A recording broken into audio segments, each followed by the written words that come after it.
Hello बच्चों, good afternoon. चलो बच्चों, इस वीडियो में आज हम कुछ छोटे छोटे से पॉइंट्स लेकर के आए हैं अबाउट सरफेस टेंशन। इससे पहले सरफेस टेंशन से रिलेटेड 4 पॉइंट हम डिस्कस करा चुके हैं। पहला पॉइंट जरा ध्यान दीजिए, नोट करके मैंने लिखा था, लिक्विड की छोटी छोटी drops due to surface tension कैसी होती है, शेप में स्फेरिकल होती है, लेकिन बड़ी ड्रॉप वेट के कारण थोड़ी क्या हो जाती है, flattered. Due to surface tension needle और ब्लेड लिक्विड सरफेस पर क्या करते रहते हैं, फ्लोट करते रहते हैं, क्योंकि यहां पर सरफेस टेंशन के कारण वर्टिकल कंपोनेंट इसके निडल के वेट को क्या कर लेंगे, बैलेंस। थर्ड पॉइंट बताया था मैंने, the area of a circle is maximum, the area of remaining liquid film is minimum due to surface tension for a given length of thread. ये मैंने एक तरह से एक्सपेरिमेंट की तरह बताया था। फोर्थ पॉइंट बताया था, work done in increasing the surface area of liquid film.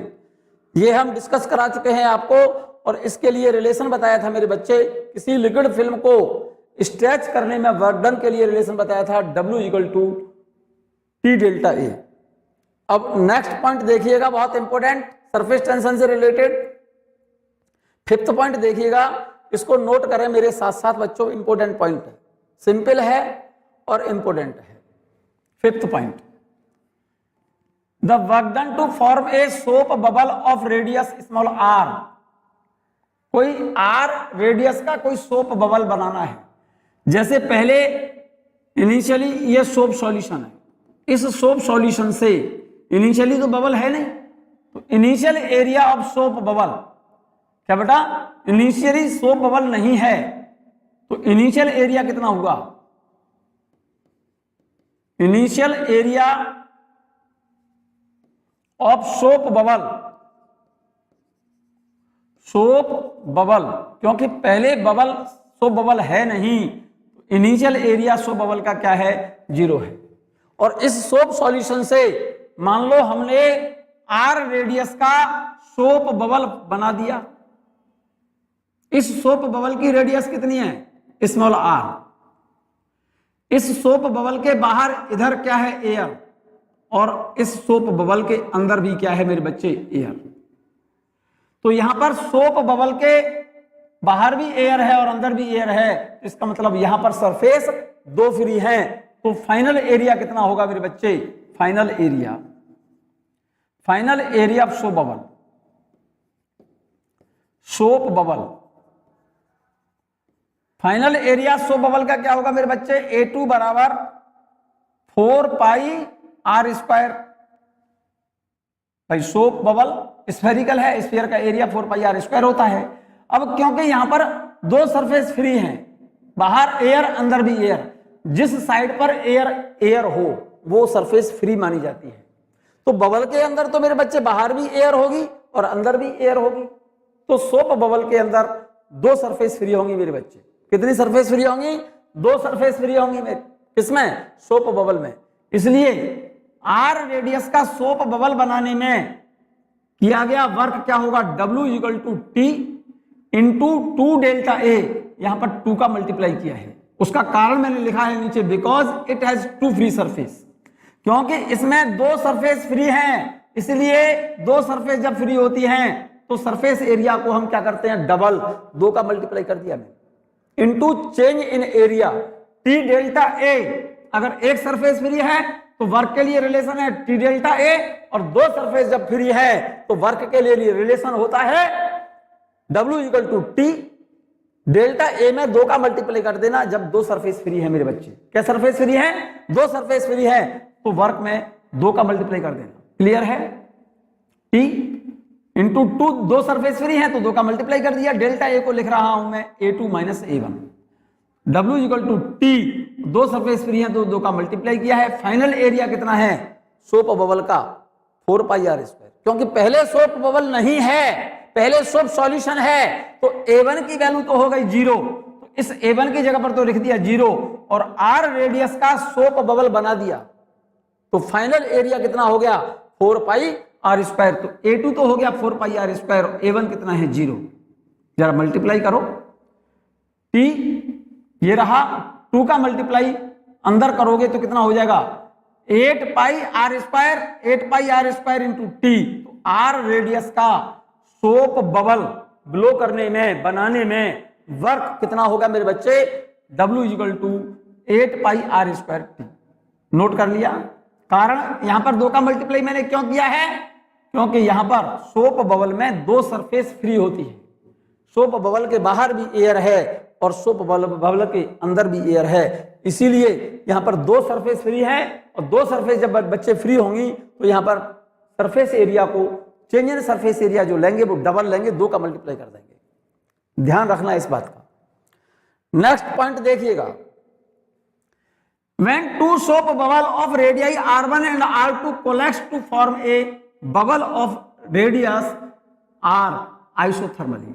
हमारे पास 2 सोप बबल हैं, एक की रेडियस r1 है और दूसरे की रेडियस r2 है। दोनों मिलकर के, दोनों कंबाइंड होकर के एक सोप बबल बना दिया। 2 सोप बबल जिनकी रेडियस r1 और r2 collects to form a bubble of radius r isothermally. Collapse का मतलब है दोनों को मिलकर के, दोनों सोप बबल मिलकर के एक बड़ा बबल बना दिया और इस बड़े बबल की रेडियस कितनी बता रहा है? आर।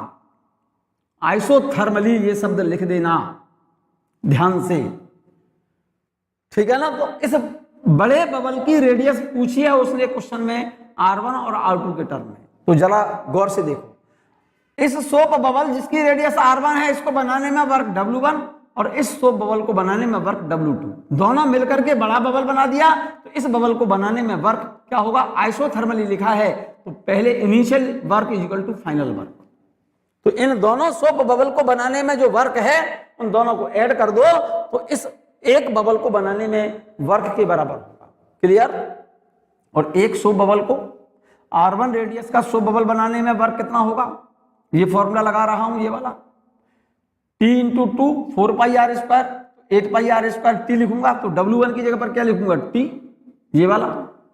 और 4 पाई R1 स्क्वायर क्योंकि रेडियस इसकी R1 है इस वाले की, और 2 का मल्टीप्लाई इसलिए किया है क्योंकि इस बबल के बाहर भी एयर है और अंदर भी एयर है। तो इस बबल को बनाने में वर्क W1 T इंटू 4 पाई R1 स्क्वायर इंटू 2 का मल्टीप्लाई इसलिए किया क्योंकि बाहर भी एयर और अंदर भी एयर। सेकंड बबल को बनाने में वर्क R2 को जिसकी रेडियस R2 है, इसको बनाने में work surface tension liquid film का, सोप सॉल्यूशन का, इनटू इसका एरिया 4 पाई R2 स्क्वायर और 2 का मल्टीप्लाई इसलिए क्योंकि बाहर भी एयर और अंदर भी एयर, और दोनों मिलकर के एक बड़ा बबल बना दिया। तो इस बड़े बबल को बनाने में वर्क के बराबर होगा। दोनों का वर्क ऐड कर दिया मैंने, इस बड़े बबल को बनाने में वर्क के बराबर होगा। तो इस बबल को बनाने में work T into 4 pi r square into 2 का मल्टीप्लाई किया क्योंकि बाहर भी एयर और अंदर भी एयर। क्लियर?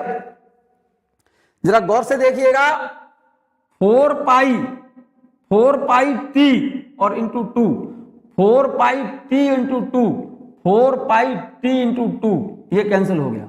जरा चेक कर लो, यहां पर तो बचेगा आर स्क्वायर, यहां पर बचेगा R1 स्क्वायर, यहां पर बचेगा R2 स्क्वायर। तो आर स्क्वायर बराबर क्या हुआ? आर स्क्वायर बराबर हो गया R1 square plus R2 square. बड़े बबल की रेडियस निकल आई मेरे बच्चे, root R1 square plus R2 square. ये बात क्लियर है? ये बात क्लियर है? नेक्स्ट पॉइंट देखिएगा, 7th पॉइंट, इंपॉर्टेंट पॉइंट है। Surface tension of liquid decrease as with rise of temperature. किसी लिक्विड का टेम्परेचर बढ़ा दें तो उसका सरफेस टेंशन घटता है। किसी लिक्विड को अगर हम गर्म कर दें तो उसका सरफेस टेंशन क्या होता है बेटा? डिक्रीज होता है, घटता है। Surface tension of liquid decrease as with rise of temperature. इसी वजह से तुमने देखा होगा क्या बेटा, गर्म सूप तो समझते हो ना, सब्जी का जो रसा आता है ना, सूप कहते हैं उसे। गर्म सूप ठंडे के कंपैरिजन में गर्म सूप ज्यादा टेस्टी लगते हैं। क्यों? क्योंकि टेम्परेचर ज्यादा होने पर उसका सरफेस टेंशन कम होगा, और गर्म सूप जब पिएंगे हम तो हमारी जीभ पर, क्योंकि उसका गर्म सूप का सरफेस टेंशन कम है तो हमारी जीभ पर सरफेस एरिया ज्यादा कवर करेगा, ज्यादा टेस्ट आएगा। इसीलिए लिख दिया है मेरे बच्चे, क्या बेटा? Surface tension of liquid decrease as with rise of temperature. किसी लिक्विड का टेम्परेचर बढ़ा दें तो सरफेस टेंशन घटेगा। इसी कारण से गर्म सूप हमको ज्यादा टेस्टी लगते हैं बजाय किसके, ठंडे सूप के कंपैरिजन में। ठीक है ना। 8th पॉइंट देखिएगा, the surface tension is 0 at the boiling point. किसी लिक्विड का बॉइलिंग पॉइंट पर लिक्विड का सरफेस टेंशन क्या होता है मेरे बच्चे, 0। Moreover the surface tension vanishes at critical temperature. Surface tension जिस टेम्परेचर पर क्या हो जाए, समाप्त हो जाए, मीन सरफेस टेंशन 0 हो जाए, उस टेम्परेचर को क्रिटिकल टेम्परेचर बोलते हैं उस लिक्विड का। और किसी भी लिक्विड का सरफेस टेंशन बॉइलिंग पॉइंट पर क्या होता है, 0 होता है। जिस टेम्परेचर पर लिक्विड का सरफेस टेंशन समाप्त हो जाए, मींस सरफेस टेंशन जिस टेम्परेचर पर 0 हो जाए, उस टेम्परेचर को मेरे बच्चे उस लिक्विड का क्रिटिकल टेम्परेचर कहा जाता है। ठीक है। नेक्स्ट पॉइंट देखिएगा, 9th point, when salt and और शुगर, व्हेन सॉल्ट और sugar is dissolve in water then its surface tension increases. पानी में अगर हम सॉल्ट मीन्स नमक घोल दें या फिर शुगर चीनी घोल दें, मतलब पानी के अंदर कोई ऐसा सब्सटेंस डाल दें जो कंप्लीटली उसमें डिजॉल्व हो जाए, और जो सब्सटेंस पानी में पूरी तरह से घुल जाता है, तो घुल जाने के बाद उस पानी का सरफेस टेंशन मेरे बच्चे बढ़ेगा। ये बात अच्छी तरह से याद रख लो। जो मटेरियल, जो सब्सटेंस पानी में घोलने पर वो कंप्लीटली डिजॉल्व हो जाए तो पानी का सरफेस टेंशन बढ़ जाएगा, और जो डिजॉल्व ना हो पानी का सरफेस टेंशन घट जाएगा। 9th पॉइंट क्या लिखा है मेरे बच्चे, व्हेन सॉल्ट, सॉल्ट तो घुल जाता है पानी में, शुगर चीनी भी घुल जाती है पानी में, और पानी में जो सब्सटेंस पूरी तरह से डिजॉल्व हो जाता है तो पानी का सरफेस टेंशन क्या हो जाएगा मेरे बच्चे, बढ़ जाएगा। व्हेन सॉल्ट और sugar is dissolve in water then surface tension of water increases, बढ़ जाएगा उसका सरफेस टेंशन। 10th पॉइंट देखिएगा, if soap is dissolve in water, पानी में अगर साबुन घोल दें, सोप मीन्स साबुन, डिटर्जेंट, अगर पानी में आप डिटर्जेंट डाल दें तो मेरे बच्चे आपने देखा हो पानी में डिटर्जेंट कंप्लीटली डिजॉल्व नहीं होता, पूरी तरह से नहीं घुलता। पानी में थोड़ा डिटर्जेंट डाल देना और उसे हिला देना तो तुमने देखा हो पानी थोड़ा सा डर्टी हो जाता है, गंदा सा दिखता है, और थोड़ी देर उस पानी को रखा रहने दो तो जो साबुन के जो पार्टिकल है ना, थोड़ी देर बाद जब देखना रखा रहने दो 1-2 घंटे के लिए, तो पानी के अंदर जो डिटर्जेंट डाला है जब आपने डिजॉल्व किया, उसको घोला, तो देखना पानी थोड़ा सा गंदा सा दिखने लगता है।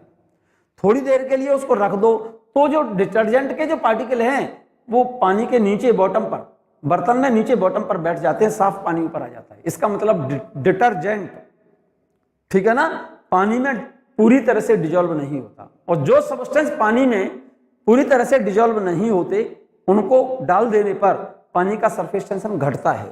यही लिखा है मेरे बच्चे, इफ सोप और detergent is dissolve in water then its surface tension decreases, तो पानी का सरफेस टेंशन घटता है। Hence soap solution is spread on larger area on cloth, hence it cleans the cloth. पानी में साबुन घोल देने पर पानी का सरफेस टेंशन घटेगा, ठीक है ना। तो सोप सॉल्यूशन से, साबुन के घोल से अगर कपड़े साफ करते हैं, हम धोते हैं, तो कपड़े ज्यादा क्लीन होते हैं नॉर्मल वाटर के कंपैरिजन में। क्यों?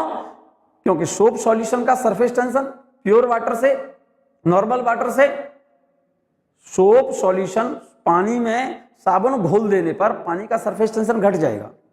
नॉर्मल वाटर के कंपैरिजन में साबुन के घोल वाले पानी का सरफेस टेंशन कम होगा, और जब उससे कपड़े जब धोएंगे हम तो उससे ज्यादा साफ होंगे। कारण उसका, क्योंकि कपड़े के अंदर जो बारीक बारीक होल होते हैं ना, कौन से, जो पतले पतले होल होते हैं, साबुन का जो घोल है उन, क्योंकि साबुन के जो साबुन का जो घोल है ना, सोप सॉल्यूशन जो भी है, भाई पानी में साबुन घोल दिया आपने तो पानी का सरफेस टेंशन घट गया। सरफेस टेंशन जब घट जाएगा जिस लिक्विड का, वो लिक्विड सरफेस एरिया ज्यादा कवर करेगा, ज्यादा फैल जाएगा। वो मतलब कहने का, जिसका सरफेस टेंशन कम है उसके द्वारा कवर एरिया ज्यादा होगा, जिसका सरफेस टेंशन ज्यादा है कवर एरिया कम होगा। सरफेस टेंशन जिसका ज्यादा होगा ज्यादा श्रिंक होगा, और जिसका सरफेस टेंशन कम है वो ज्यादा एरिया में फैल जाएगा। तो साबुन के घोल का सरफेस टेंशन, क्योंकि पानी में साबुन घोल देने पर पानी का सरफेस टेंशन घट जाता है, इसी वजह से साबुन के घोल से कपड़े ज्यादा साफ होते हैं। क्यों? क्योंकि साबुन का घोल कपड़े पर ज्यादा एरिया कवर करता है, जिसकी वजह से कपड़े ज्यादा साफ होते हैं। यही लिखा है, if soap is dissolve in water then its surface tension decreases, hence soap solution spread on larger area on cloth. कपड़े के अंदर जो पतले पतले छिद्र होते हैं ना, बारीक बारीक होल, सोप सॉल्यूशन उसके अंदर भी चला जाता है, ठीक है नहीं, और उसके अंदर होल के अंदर जो गंदगी है उसको भी बाहर निकाल लाता है सोप सॉल्यूशन, जिसकी वजह से कपड़े अच्छी तरह से सोप सॉल्यूशन से ज्यादा साफ होते हैं। Hence soap solution क्लींस the cloth, soap solution से कपड़े अच्छी तरह से साफ हो जाते हैं। क्लियर है ये बात? अगला पॉइंट देखिएगा, बहुत काम का पॉइंट लिखा है मेरे बच्चे। A body is floating on water surface, कोई बॉडी पानी की सरफेस पर तैर रही है। A body is floating on the water surface due to surface tension of water, कोई बॉडी पानी की सतह पर तैर रही है, किसके कारण? सरफेस टेंशन के कारण। A body is floating on the surface of water, water surface due to surface tension of water, so force on the body, तो बॉडी पर वाटर के सरफेस टेंशन के कारण जो अपवर्ड डायरेक्शन में फोर्स लगेगा, वो उसके लिए नॉर्मल फॉर्मूला, जनरल फॉर्मूला है मेरे बच्चे। ये बहुत इंपॉर्टेंट, जरूरत से ज्यादा इंपॉर्टेंट फॉर्मूला है, इसको नोट कर लो। पानी की सतह पर वाटर सरफेस पर फ्लोट करती हुई बॉडी पर वाटर के सरफेस टेंशन के कारण उस पर एक फोर्स लगता है। क्या लगता है? फोर्स लगता है।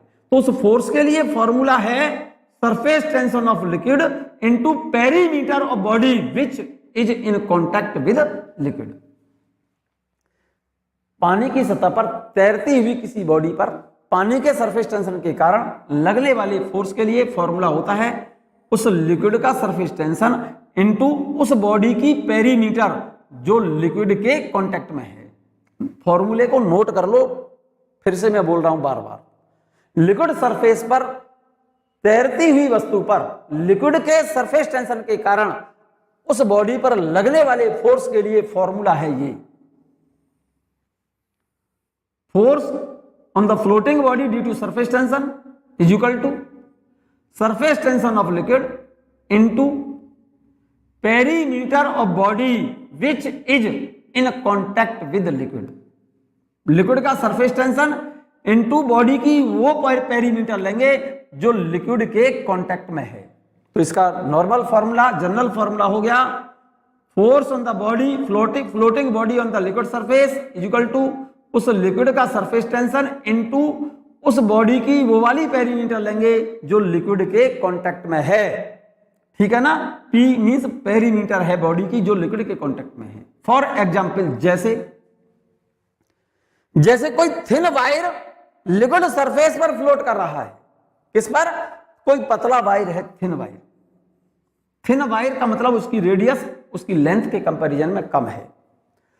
A thin wire floating on the liquid surface, तो due to surface tension of liquid force act on this floating thin wire, F is equal to T, तो सरफेस टेंशन ले लिया इस लिक्विड का, और इनटू ये क्या चीज है? पेरीमीटर इस वायर की जो लिक्विड के कांटेक्ट में है। जैसे ये पतला वायर मान लो और लिक्विड सरफेस पर ये तैर रहा है ऐसे, ठीक है ना? तो इसकी लेंथ कौन सी लूंगा मैं? L इधर से और L इधर से। थिकनेस नेग्लिजिबल बोला है आपने, थिन वायर बोला है, तो इसकी पेरीमीटर कौन सी होगी? L तो इधर से लेंगे वायर की और L इधर से लेंगे, तो L प्लस L कितना लेंगे? 2L। क्लियर? दूसरा पॉइंट देखिएगा, अगर कोई रेक्टेंगुलर प्लेट, यहां पर प्लेट लिखा है मेरे बच्चे, rectangular plate, force on rectangular plate, कोई रेक्टेंगुलर प्लेट जिसकी लेंथ L और ब्रेथ B है और किसी लिक्विड सरफेस पर फ्लोट कर रही है, तो इस लिक्विड के सरफेस टेंशन के कारण इस फ्लोटिंग रेक्टेंगुलर प्लेट पर लगने वाले फोर्स के लिए रिलेशन है F बराबर इस लिक्विड का सरफेस टेंशन इनटू इस रेक्टेंगल की पेरीमीटर।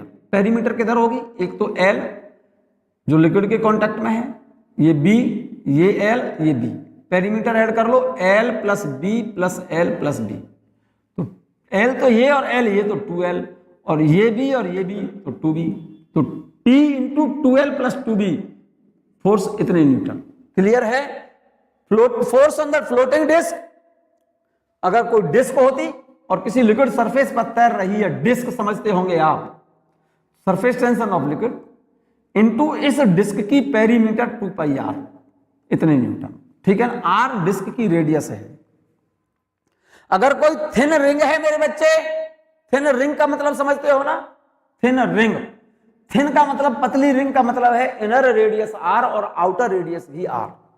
इस रिंग की अंदर से भी रेडियस आर है और बाहर से भी रेडियस आर है, पतली रिंग है ये थिन रिंग, ये पतली रिंग है। थिन रिंग का मतलब है इनर रेडियस आर है और आउटर रेडियस भी आर है। तो पेरीमीटर क्या होगी? देखो बाहर भी लिक्विड है और अंदर भी लिक्विड है, तो बाहर से पेरीमीटर 2 पाई आर और अंदर से पेरीमीटर 2 पाई आर, तो 2 pi r plus 2 pi are जो लिक्विड के कांटेक्ट में है। तो यहां पर 2 पाई आर 2 बार क्यों लिया? क्योंकि बाहर भी लिक्विड है, तो बाहर से भी लिक्विड इस रिंग के कांटेक्ट में और अंदर भी लिक्विड है, अंदर से भी कांटेक्ट में है। तो 2 पाई आर बाहर से और 2 पाई आर अंदर से, तो 2 pi r plus 2 pi r into surface tension. Disc में क्यों नहीं लिया मेरे बच्चे आपने? ऐसा क्यों नहीं किया? क्योंकि डिस्क में अंदर तो सॉलिड है, बाहर लिक्विड कांटेक्ट में है, तो बाहर की पेरीमीटर लेंगे केवल डिस्क में। तो ठीक है ना? जैसे कोई रेक्टेंगुलर फ्रेम होता, रेक्टेंगुलर प्लेट की जगह पर रेक्टेंगुलर फ्रेम होता, जैसे ये कोई रेक्टेंगुलर फ्रेम है,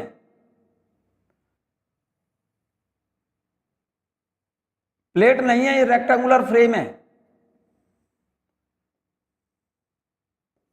ये वाला, और ये किसी लिक्विड पर फ्लोट कर रहा है। तो जरा गौर से सुनिए मेरी बात को ध्यान से। इसमें क्या है? अंदर यहां भी लिक्विड होगा क्योंकि मटेरियल नहीं है, लिक्विड है, और बाहर भी लिक्विड है।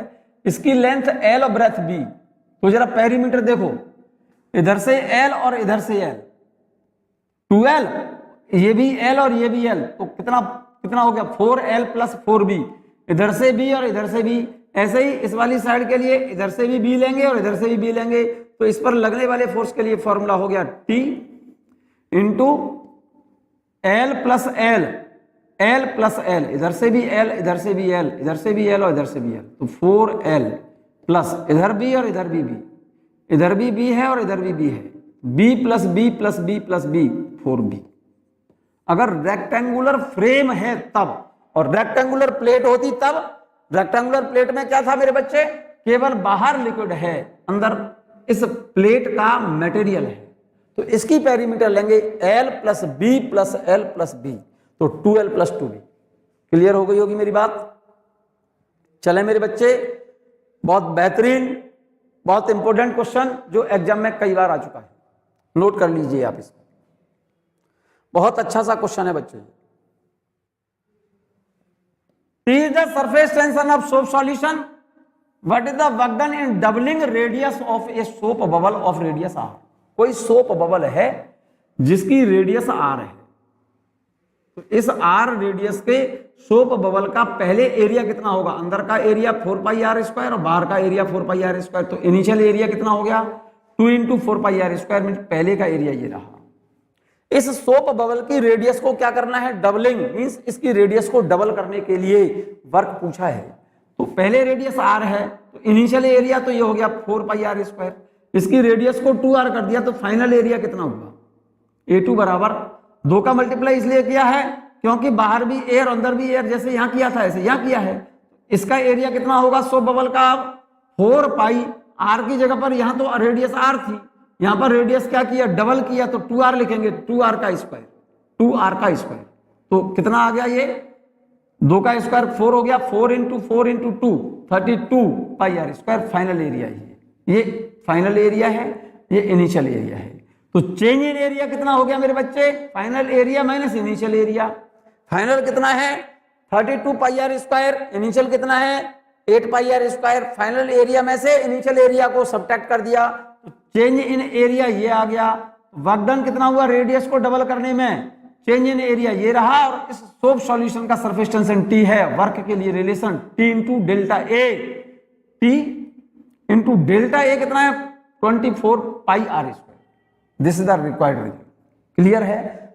यहां पर 2 का मल्टीप्लाई नहीं करना, क्योंकि 2 का मल्टीप्लाई आपने पहले से ही कर दिया है। देखो ये रहा क्योंकि अंदर भी एरिया 4 पाई आर स्क्वायर, बाहर भी एरिया 4 पाई आर स्क्वायर, 2 का मल्टीप्लाई पहले से करके लाए हो आप, तो इस फॉर्मूले में यहाँ 2 का मल्टीप्लाई मत कर देना। ये रिजल्ट है तुम्हारा फाइनल। क्वेश्चन को नोट कर लो, ठीक है क्या नहीं, क्वेश्चन को लिख लो और एक बार खुद से इसको सॉल्व करके देखें आप। एक और बहुत अच्छा क्वेश्चन है बच्चों, ये आप नोट करना चाहो तो इसे कर लें। और इस क्वेश्चन से रिलेटेड कई क्वेश्चंस एग्जाम में आते हैं, ठीक है ना, कई बार क्वेश्चन आ चुका है ये, आप इसको नोट करें। Water drop of radii capital R is broken into n drops, identical drops each of radius small r and s is the surface tension of water. Question पर पूछा है find out the work done. ये कह रहा है पानी की जो ड्रॉप है बड़ी वाली, जिसकी रेडियस कैपिटल आर है, ये कोई ड्रॉप है पानी, इसकी रेडियाई कैपिटल आर है इनिशियली, और इसको ब्रेक कर दिया पानी की छोटी छोटी ड्रॉप्स में। किसमें? पानी की छोटी छोटी ड्रॉप्स में, छोटी छोटी ड्रॉप बना दी इसमें से। कितनी ड्रॉप बनाई है ये? मान लो n ड्रॉप्स हैं। कितनी ड्रॉप्स हैं ये? मान जाओ बड़ी ड्रॉप को हमने n छोटी छोटी ड्रॉप्स में ब्रेक कर दिया। ये नंबर ऑफ ड्रॉप्स जो देख रहे हैं ये छोटी छोटी n ड्रॉप्स हैं। कितनी ड्रॉप्स हैं ये? n drops. And radius of smaller drop, छोटी ड्रॉप की रेडियस मैंने स्मॉल r मान ली है। और इस लिक्विड का सरफेस टेंशन क्वेश्चन में T दिया है, तो इस बड़ी ड्रॉप को जिसकी रेडियस r है, इसको छोटी छोटी n ड्रॉप्स में ब्रेक करने में क्या पूछा है? Work done. वर्क कितना करना होगा? पहले एक बात समझो, जब बड़ी ड्रॉप छोटी छोटी ड्रॉप्स में ब्रेक करेंगे मेरे बच्चे, तो पहली बात तो ये कि इन दोनों का, इसका बड़ी ड्रॉप का वॉल्यूम और छोटी छोटी n ड्रॉप्स का वॉल्यूम सेम रहेगा, वॉल्यूम में कोई चेंज नहीं आना। So here volume of bigger drop, volume of big drop is equal to volume of n smaller drop. मतलब इस बड़ी ड्रॉप का वॉल्यूम अकेली का और इन छोटी छोटी n ड्रॉप्स के वॉल्यूम के बराबर होगा। वॉल्यूम में कोई परिवर्तन नहीं होना। इस लाइन को आप अंडरलाइन कर लो बच्चों। जब छोटी छोटी कई ड्रॉप्स मिलकर के बड़ी ड्रॉप बनाती हैं, तो बड़ी ड्रॉप का वॉल्यूम और छोटी छोटी n ड्रॉप्स के वॉल्यूम दोनों का बराबर होगा। वॉल्यूम में कोई परिवर्तन, कोई चेंज नहीं आना। तो इनिशियली बड़ी ड्रॉप का वॉल्यूम कितना है? क्योंकि ड्रॉप कैसी है? स्फेरिकल, और स्फीयर का वॉल्यूम होता है मेरे बच्चे 4/3 pi r cube is equal to n drops का volume, number of drops into एक छोटी ड्रॉप का वॉल्यूम 4/3 पाई आर क्यू। ये स्मॉल r स्मॉलर ड्रॉप की रेडियस है और कैपिटल R बिगर ड्रॉप की रेडियस है, ठीक है ना। तो जरा गौर से देखो, 4 पाई r से ये 4/3 पाई, 4/3 पाई से ये 4/3 पाई कैंसिल हो जाएगा, इतना पार्ट। तो यहां से क्या बचेगा? R cube is equal to, यहां से क्या बचा? n और into small r cube. Clear? तो क्यूब हटा देंगे, अगर हम क्यूब रूट ले लो तो ये वैल्यू क्या आ जाएगी? r बराबर क्यूब हटाओगे तो क्यूब रूट लोगे, तो यहां तो लिखेंगे r, इसके ऊपर क्यूब रूट चढ़ जाएगा पावर 1/3 और इंटू स्मॉल r। क्लियर हो गई बात? बड़ी ड्रॉप की जो रेडियस है स्मॉल ड्रॉप के रेडियस के टर्म में ये रिलेशन आ गया आपका। तो वर्क डन निकालना है मुझे, तो यहां से ये तो बड़ी ड्रॉप की रेडियस है, ये स्मॉलर ड्रॉप की रेडियस है, और ये n क्या है? Number of drops. क्लियर है ये बात? ये बात समझ में आ गई? बहुत इंपॉर्टेंट पॉइंट है ये बच्चों। इनिशियली ड्रॉप बड़ी थी, जरा गौर से सुनना, ध्यान से देखना। तो इनिशियल एरिया कितना है भाई? पहले तो बड़ी ड्रॉप है ना आपके पास, तो ये वाली, इसकी रेडियस कैपिटल R है, और ये रेडियस क्वेश्चन में गिवन होगी, और छोटी छोटी ड्रॉप्स में कन्वर्ट हो गई, और हर एक छोटी ड्रॉप की आइडेंटिकल ड्रॉप्स है, और एक छोटी ड्रॉप की रेडियस स्मॉल r मान लो आप, एक ड्रॉप की रेडियस। तो बड़ी ड्रॉप की रेडियस और स्मॉल ड्रॉप की रेडियस में ये रिलेशन आ गया, r बराबर n की power 1/3 into small r। Clear है ये बात? इनिशियली बड़ी ड्रॉप है, तो इसका एरिया कितना हुआ? इनिशियल एरिया स्फेरिकल होती है ड्रॉप और स्फीयर का एरिया होता है मेरे बच्चे 4 पाई आर स्क्वायर। क्लियर है? पहले एरिया 4 पाई आर स्क्वायर हो गया। फाइनली कितनी ड्रॉप्स बना दिए? n drops. तो टोटल फाइनल एरिया कितना हुआ? नंबर ऑफ ड्रॉप्स इंटू एक छोटी ड्रॉप का area, n into area of one smaller drop, 4 pi r square. Clear? तो यहां पर चेंज इन एरिया क्या हुआ? Delta A final area minus initial area. Final area तो ये रहा A2 ये वाला, और इनिशियल एरिया ये रहा, तो A2 माइनस A1। A2 की वैल्यू तो ये लिख दो यहां, और A1 की वैल्यू ये लिख दो।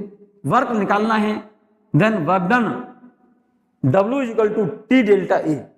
बड़ी ड्रॉप को छोटी छोटी ड्रॉप्स में ब्रेक करने में वर्क के लिए relation W equal to T delta A। अब आप यहां ये कहोगे कि इसमें 2 का मल्टीप्लाई क्यों नहीं किया?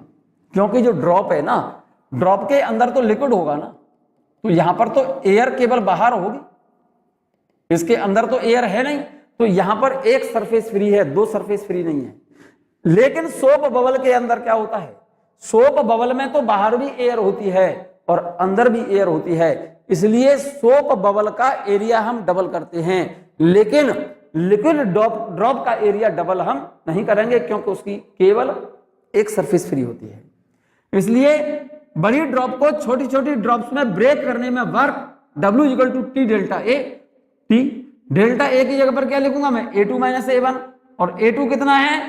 n into 4 pi r square, तो ये तो A2 की जगह पर लिख दिया, माइनस A1, और इनिशियल एरिया कितना है? 4 पाई आर स्क्वायर। ये आ गया बड़ी ड्रॉप को छोटी छोटी ड्रॉप्स में ब्रेक करने में वर्क, ये वाला। तो देखो इस रिलेशन को मैं यहां पर नोट कर रहा हूं बच्चों, ध्यान से सुनना। T ये वाला इंटू ब्रैकेट के अंदर क्या है? n into 4 pi r square, ये तो फाइनल एरिया है, माइनस ये इनिशियल एरिया है 4 पाई कैपिटल आर स्क्वायर। अब क्वेश्चन में अगर आपके लिए बड़ी ड्रॉप की रेडियस गिवन है, ये वैल्यू गिवन है, तो आपको पहले यहां से स्मॉलर ड्रॉप की रेडियस निकालनी पड़ेगी। यहां से स्मॉल आर को यहां रखो, n की पावर 1/3 को यहां लिख दो, तो स्मॉल आर निकल आएगा। तो यहां से स्मॉल आर की जगह पर क्या लिख सकता हूं मैं? स्मॉल आर बराबर r अपॉन n की पावर 1/3। ये स्मॉल आर की वैल्यू यहां से निकल आएगी, क्योंकि क्वेश्चन में अगर बड़ी ड्रॉप की रेडियस गिवन है, ठीक है ना, तो छोटी ड्रॉप की रेडियस आपको निकालनी पड़ेगी, क्योंकि नंबर ऑफ ड्रॉप देगा और बड़ी ड्रॉप की रेडियस देगा। तो जो छोटी छोटी ड्रॉप फॉर्म हुई हैं, एक छोटी ड्रॉप की रेडियस यहां से निकल आई, और ये वाली रेडियस बड़ी ड्रॉप की रेडियस के टर्म में यहां से वैल्यू हटाकर यहां पर रख दो, तो W इक्वल टू रिलेशन आ जाएगा T इंटू, नोट कर लेना मेरे बच्चे साथ साथ, n इंटू 4 पाई। जरा गौर से देखो, आर स्क्वायर की जगह पर क्या लिखूंगा? इसका स्क्वायर करोगे, इसका स्क्वायर करोगे तो क्या हो जाएगा? आर स्क्वायर अपॉन इसका स्क्वायर करोगे तो n की पावर 2/3 अपॉन n की पावर 2/3 माइनस ये वाला 4 पाई आर स्क्वायर। क्लियर है? तो वर्क कितना आ गया मेरे बच्चे? देखो जरा गौर से, T into 4 pi r square, 4 pi r square इसमें से कॉमन आ गया बाहर, into 4 pi capital R square. यहां से क्या बचा? यहां पर पावर n की कितनी है? 1, और यहां पर n की पावर कितनी है? 2/3। ये पावर n की पावर 2/3 को जब ऊपर ले जाओगे तो n की पावर 1, और ये वैल्यू जब ऊपर जाएगी तो n की पावर -2/3, और मल्टीप्लाई में पावर ऐड करते हैं। तो यहां पर तो पावर 1 है, यहां पर n ऊपर चला गया तो n की पावर -2/3। तो इसमें से जरा गौर से देखो, n की पावर ऊपर 1 है और नीचे n की पावर 2/3। जब ये वैल्यू ऊपर जाएगी तो क्या लिखोगे? n की पावर 1 इंटू n की पावर -2/3, और मल्टीप्लाई में ये पावर ऐड कर दोगे, और 1 में -2/3 ऐड करोगे तो ऐड करो 1 - 2/3, तो पावर कितनी बचेगी? n की पावर 1/3। इस वैल्यू को ऊपर ले जाओगे तो n की पावर 1 में से 2/3 घटाओगे, क्योंकि ये माइनस हो जाएगी ना ऊपर जाके, तो n की पावर कितनी बचेगी ऊपर? 1/3। यहां से क्या बचा? 1। ये आ गया क्या बेटा?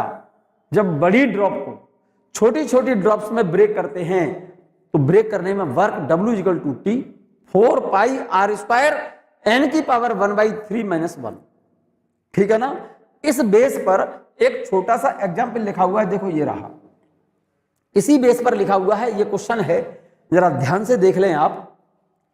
Water drop of radius 1 mm, एक पानी की ड्रॉप है कोई जिसकी रेडियस बता रहा है 1 mm है, is broken into 1000 drops, identical 1000 drops, what is work done and given that surface tension of water is 7 × 10⁻² Newton per metre. मतलब पानी का सरफेस टेंशन दिया है और बड़ी ड्रॉप की रेडियस दिया है ये कैपिटल आर, और नंबर ऑफ ड्रॉप्स दिए, छोटी छोटी ड्रॉप्स का संख्या कितनी दी है, एन की वैल्यू दी है यहां पर 1000। पानी ये कह रहा है water drop of radius 1 mm, एक पानी की कोई ड्रॉप है उसकी रेडियस कितनी है 1 मिलीमीटर, और उसको छोटी छोटी एक जैसी 1000 ड्रॉप्स में ब्रेक करने में वर्क डन पूछा है, और क्वेश्चन में सरफेस टेंशन दिया है पानी का कितना 7 × 10⁻² न्यूटन पर मीटर। ये बात क्लियर है मेरे बच्चे। तो यहां पर क्वेश्चन में क्या क्या गिवन है, देखो कैपिटल आर दिया है 1 mm, 1 mm को मीटर को मिलीमीटर को मीटर बनाओ, मिलीमीटर को मीटर बनाने के लिए क्या करेंगे 10 की पावर -3 का मल्टीप्लाई करेंगे, तो 1 mm बराबर हो गया 10⁻³ मीटर। नंबर ऑफ ड्रॉप किसने दिए हैं 1000, सरफेस टेंशन कितना दिया है 7 × 10 की power -2 newton per metre. Capital R, N और सरफेस टेंशन की वैल्यू हटा करके इस फॉर्मूले में लगा दो, वर्क निकल आएगा। देखो इस टी की जगह पर तो ये वैल्यू लिख देना 4 पाई आर स्क्वायर, आर की जगह पर क्या लिख देंगे ये वैल्यू, और एन का मान कितना लिखोगे आप 1000, तो यहां पर वैल्यू सब्स्टिट्यूट कर दो, रिजल्ट आ जाएगा आपका। तो W = टी की जगह पर क्या लिखोगे 7 × 10 की पावर -2 इंटू 4 पाई की जगह पर वैल्यू लिख रहा हूं 22/7 इंटू आर स्क्वायर, आर कितना है 10 की पावर -3, इसका स्क्वायर करेंगे तो 10 की पावर -6 हो गया, इंटू एन की पावर 1/3, एन कितना है 1000, और 1000 का क्यूब रूट लोगे तो कितना आ जाएगा 10 - 1, इस 7 से 7 कट गया, तो यहां पर कितना बचेगा 9 का मल्टीप्लाई 4 का मल्टीप्लाई पहले इससे करो 88, इंटू यहां से कितना आएगा 9, इंटू यहां से कितनी वैल्यू आएगी 10 की पावर -8। ठीक है, इस 9 का मल्टीप्लाई कर दो, 8 का मल्टीप्लाई 9 से करो, 9 का मल्टीप्लाई 8 से करो,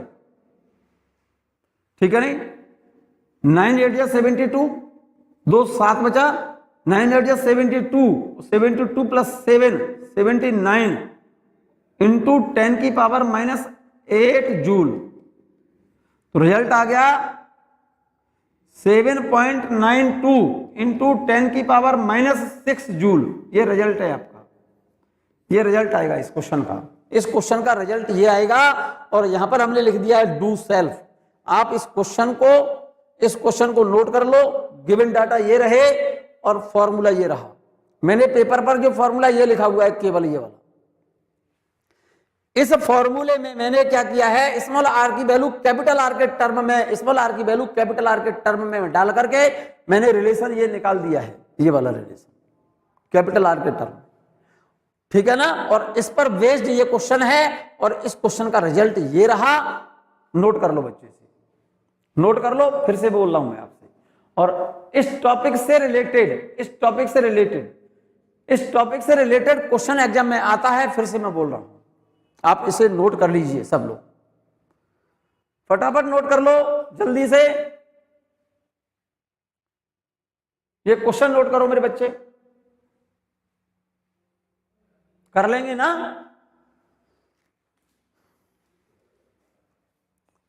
क्वेश्चन नोट कर लीजिए फास्ट, वेरी फास्ट, कर लिया, very good.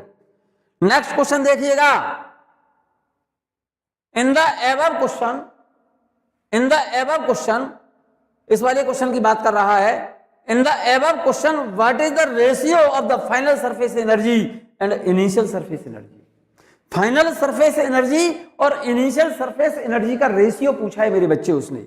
Final surface energy upon initial surface energy. Final surface energy का मतलब होता है surface tension into final area, और इनिशियल सरफेस एनर्जी का मतलब होता है surface tension into initial area. तो सरफेस टेंशन T से T कट जाएगा भाई, फाइनल सरफेस एनर्जी बराबर होगा surface tension into final area, और इनिशियल सरफेस एनर्जी बराबर होगा surface tension into initial area. ये बात ठीक तरह से याद रखना।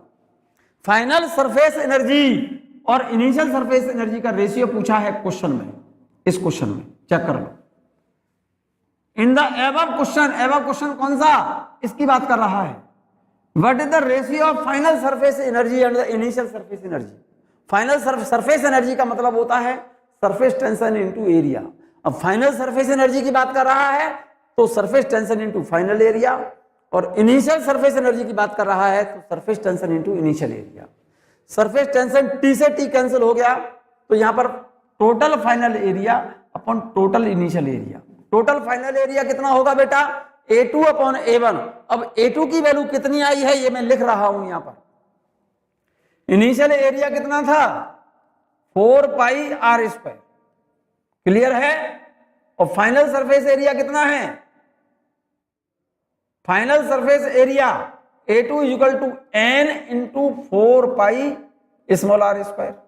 और N की वैल्यू कितनी थी, R बराबर कितना है, R बराबर N की पावर 1/3 इंटू स्मॉल r।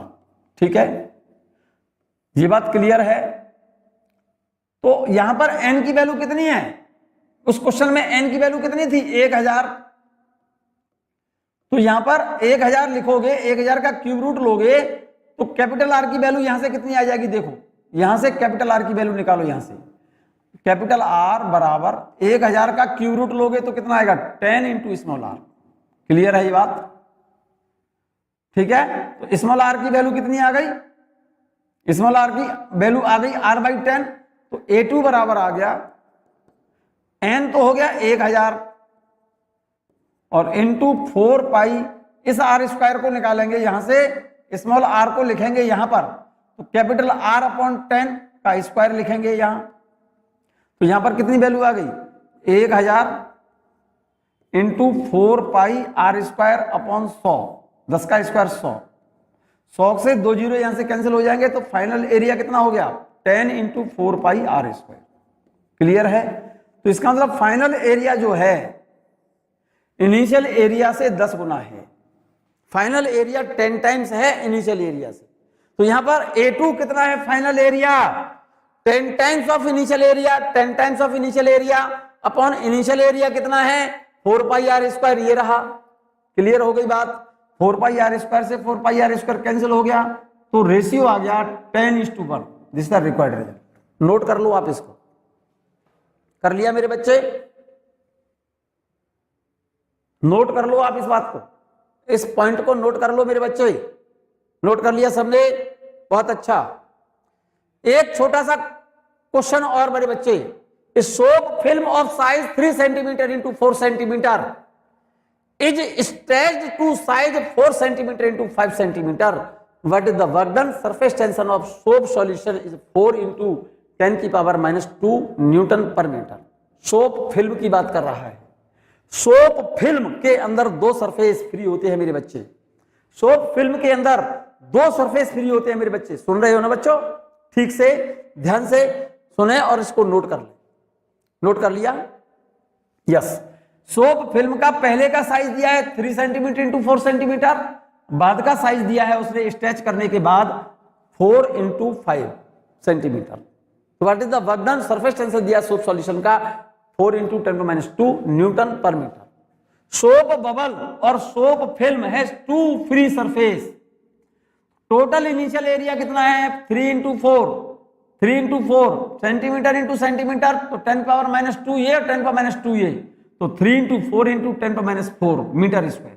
तो ये वैल्यू आ गई 3 इंटू 4 12 इंटू 10⁻4 मीटर स्क्वायर। भाई सेंटीमीटर को मीटर बनाएंगे तो 10 की घात -2 और यहां पर 10 की घात -2 तो 10 की घात -4, 3 इंटू 4 12 हो गया। ये तो पहले का एरिया है। फाइनल एरिया कितना है 5 centimetre into 4 centimetre into 5 centimetre, तो 4 इंटू 5 तो 20 हो गया। ये सेंटीमीटर 10 की पावर -2 और 10⁻², तो 10 की पावर -4। ये फाइनल एरिया, ये इनिशियल एरिया है। तो वर्क डन के लिए रिलेशन, क्योंकि सोप फिल्म है, सोप फिल्म में 2 सरफेस फ्री होंगी मेरे बच्चे, तो इसलिए चेंज इन एरिया में 2 का मल्टीप्लाई कर लेना, तो वर्क डन निकल आएगा T डेल्टा A इंटू 2 का मल्टीप्लाई इसलिए किया है क्योंकि सोप फिल्म में 2 सरफेस फ्री होती है। यहां पर क्लियर है। सरफेस टेंशन कितना है क्वेश्चन में 4 इंटू 10⁻²। डेल्टा A कितना निकल आया A2 माइनस A1, 20 में से 12 घटा दो, final minus initial area 20 minus 12 तो 8 इंटू 10 की पावर -4 ये रहा डेल्टा A और इंटू 2 का मल्टीप्लाई कर दिया है। इन सबको मल्टीप्लाई करो रिजल्ट ये आएगा बच्चों। यहां तक बात क्लियर है। एक और इंपॉर्टेंट सी बात, बहुत इंपॉर्टेंट सी बात बोल रहा हूं मेरे बच्चे, अभी अभी इससे पहले एक क्वेश्चन किया था आपने, जब किसी लिक्विड की बड़ी ड्रॉप को छोटी छोटी ड्रॉप्स में ब्रेक करते हैं हम, तो फाइनल एरिया जो होता है, फाइनल जो एरिया आएगा वो पहले वाली बड़ी ड्रॉप के एरिया से ज्यादा हो। यहां पर बड़ी ड्रॉप को 1000 छोटी छोटी ड्रॉप्स में ब्रेक किया है, तो यहां पर देखा आपने कि बाद का एरिया जो आ रहा है 10 गुना आ रहा है फाइनल एरिया पहले वाले से। इसका मतलब जब बड़ी ड्रॉप, जब वाटर को, पानी को छोटी छोटी ड्रॉप्स में ब्रेक करते हैं तो उसका सरफेस एरिया बढ़ जाएगा। ये बात मैंने नोट करके लिख दिया, इसको नोट कर लेना, बड़े काम की चीज है आपकी, जरूरत से ज्यादा काम की चीज है। छोटे छोटे से क्वेश्चन जो आते हैं ट्रिकी और ऑब्जेक्टिव क्वेश्चंस, वो आपसे सॉल्व होंगे। मैं फिर से कह रहा हूं, इसलिए इसको स्पेशली नोट करके लिख लें। When a liquid drops is broken into number of drops, जब किसी लिक्विड की एक ड्रॉप को कई छोटी छोटी ड्रॉप्स में ब्रेक करते हैं, when a liquid drop is broken into number of drops then total surface area increase.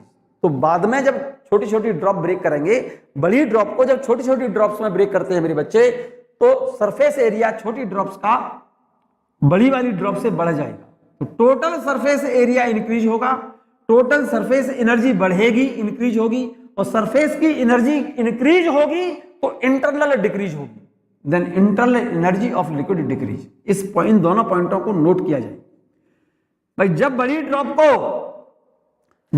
Drop को बिगर ड्रॉप को छोटी छोटी ड्रॉप्स में ब्रेक करते हैं, छोटी छोटी ड्रॉप्स में ब्रेक करते हैं, तोड़ते हैं, तो मेरे बच्चे इन सभी छोटी छोटी ड्रॉप्स का फाइनल एरिया जो होगा इस बड़ी वाली ड्रॉप के एरिया से A2 ज्यादा होगा, किससे? A1 से। मतलब इन सभी ड्रॉप्स का जो सरफेस एरिया है इस सिंगल ड्रॉप के सरफेस एरिया से बढ़ जाएगा, और सरफेस का एरिया जब बढ़ेगा तो सरफेस की एनर्जी बढ़ जाएगी, और सरफेस की एनर्जी बढ़ेगी तो उसके इंटरनल का मतलब उसके अंदर की एनर्जी घटेगी, और इंटरनल एनर्जी डिपेंड करती है टेम्परेचर पर। इंटरनल एनर्जी अगर बढ़ रही है तो टेम्परेचर बढ़ेगा, इंटरनल एनर्जी अगर घट रही है तो टेम्परेचर घटेगा। जब पानी की बड़ी ड्रॉप को हम छोटी छोटी ड्रॉपलेट्स में ब्रेक करते हैं तो टोटल सरफेस एरिया बढ़ेगा, इंक्रीज होगा, सरफेस एनर्जी इंक्रीज होगी। सरफेस की एनर्जी जब बढ़ेगी तो अंदर की मींस इंटरनल एनर्जी घटेगी, और इंटरनल एनर्जी घटेगी तो टेम्परेचर ऑफ लिक्विड डिक्रीज। इसी वजह से पानी को फुहारने से छोटी छोटी फुहार में जब कन्वर्ट होगा तो पानी ठंडा हो जाता है।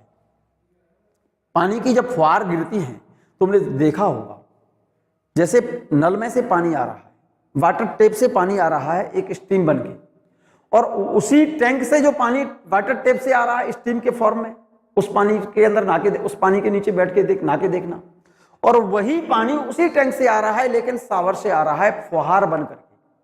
एक ही टैंक से दो तरह से पानी आ रहा है, एक टैंक से एक तो नल लगा हुआ है, नल से डायरेक्ट पानी आ रहा है, और उसी टैंक से आने वाले पानी से फुहार बन करके पानी आ रहा है। तो फुहार बन करके जो पानी आ रहा है वो ठंडा लगेगा आपको बजाय किसके? वाटर टेप से आने वाले पानी के कंपैरिजन में। क्यों? क्योंकि पानी को जब छोटी छोटी ड्रॉप्स में ब्रेक करते हैं तो उसका टेम्परेचर, क्योंकि सरफेस एरिया बढ़ेगा, सरफेस की एनर्जी बढ़ेगी तो उसके अंदर की एनर्जी घटेगी, इंटरनल एनर्जी घट जाएगी तो उसका टेम्परेचर घटेगा, मींस पानी को फाड़ने से पानी ठंडा हो जाता है। सेकंड पॉइंट देखिएगा, उसका उल्टा बोल रहा हूं, जब छोटी छोटी ड्रॉप्स मिलकर के बड़ी ड्रॉप बना दें, if number of drops are mixed to form a big drop, जब कई छोटी छोटी ड्रॉप, यहां पर लिखा है if number of liquid drops are mixed to form a big drop, जब छोटी छोटी ड्रॉप्स मिलकर के बड़ी ड्रॉप बना देंगी तो सरफेस का एरिया घटेगा, सरफेस की एनर्जी डिक्रीज होगी, तो इंटरनल इंक्रीज हो जाएगी मेरे बच्चे, अंदर की उसके इंटरनल एनर्जी बढ़ेगी, इंटरनल एनर्जी बढ़ेगी तो लिक्विड का टेम्परेचर मेरे बच्चे, टेम्परेचर ऑफ लिक्विड इंक्रीज होगा, और टेम्परेचर जब इंक्रीज होगा तो हीट एनर्जी इज लिबरेटेड, तो हीट एनर्जी क्या होगी, लिबरेटेड होगी। क्लियर ये बात? फिर से समझो, जब कई छोटी छोटी ड्रॉप्स को मिलाकर के एक बड़ी ड्रॉप बना दी जाए तो बड़ी ड्रॉप का सरफेस एरिया डिक्रीज होगा, सरफेस की एनर्जी डिक्रीज होगी, लेकिन इंटरनल एनर्जी इंक्रीज होगी, और इंटरनल एनर्जी बढ़ने से उस लिक्विड का टेम्परेचर बढ़ जाएगा। Temperature of liquid increases so heat energy is liberated. Question problem है ये क्वेश्चन प्रॉब्लम है तुम्हारी, नोट कर लीजिए, और इस वीडियो को कम से कम 2 बार सुनिए आप लोग, नोट करने के बाद फिर एक बार सुनो, रिपीट करना। बहुत सिंपल टॉपिक है, आपको 100% समझ आएगा।